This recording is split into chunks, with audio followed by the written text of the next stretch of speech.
এতে এই বুঝি খুঁটে না খুঁট মাৰি এৰি নিব নগিলে যি খামচা দে চানাকেইটা কেনেকৈ মৰিল এইটো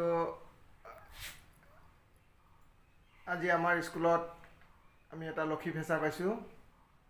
এতিয়া তাক উৰি আছিল অফিচ ৰুমৰ ভিতৰত এতিয়া আমি তাক এৰি দিয়াৰ ব্যৱস্থা কৰিম কিছু সি ভাগৰুৱা হৈ আছে আৰু হয়তো ক'ৰবাত দুখো পাইছে গতিকে তাক আমি যত্ন কৰি অলপ পিছত তাক এৰি দিম নালাগে না ধৰি থাকা এৰি দিম এই টেনশ্যন নল'বি এৰি দিম দেই এৰি দিম টেনশ্যন নল'বি এৰি দিম আমি এৰি দিম একদম মানে মানুহৰ দৰে দেখিছে না কি ধুনীয়া এটা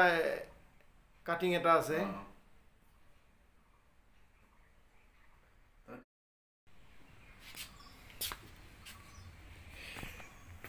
আমি এতিয়া ফেঁচাটো লক্ষী ফেঁচাটো এৰিবলৈ গৈ আছোঁ উৰাই দিবলৈ গৈ আছোঁ এই আমাৰ অতুল দা আমাৰ স্কুলৰ 4th গ্ৰেড তেওঁ উদ্ধাৰ কৰিছিল ফেঁচাটো এতিয়া আমি ফেঁচাটো এৰিবলৈ গৈ আছোঁ এই তাতে এৰি থৈ না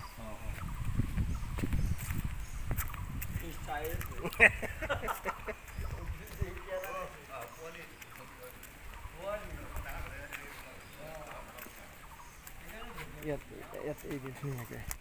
আমি ফেঁচাটো এৰি দিছোঁ এনেদৰে বনৰীয়া জীৱ জন্তুবোৰ কেতিয়াও আমি ক্ষতি কৰিব নালাগে সিহঁতৰ সুৰক্ষাৰ কাৰণেহে আমি চেষ্টা কৰিব লাগে আমি যদি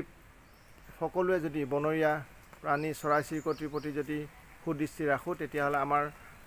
মাজত সদায় সিহঁতে থাকিব আজি ইয়াৰে এটা উদাহৰণ হিচাপে আমাৰ অতুলদাক ধন্যবাদ দিব লাগিব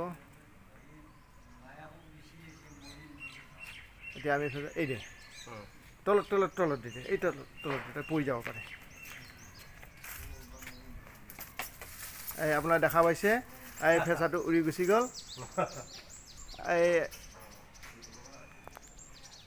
এতিয়া গৈ পিনি টিঙত পৰিছে এই দেখিছে আপোনাৰ ফেঁচাটো উৰি গ'ল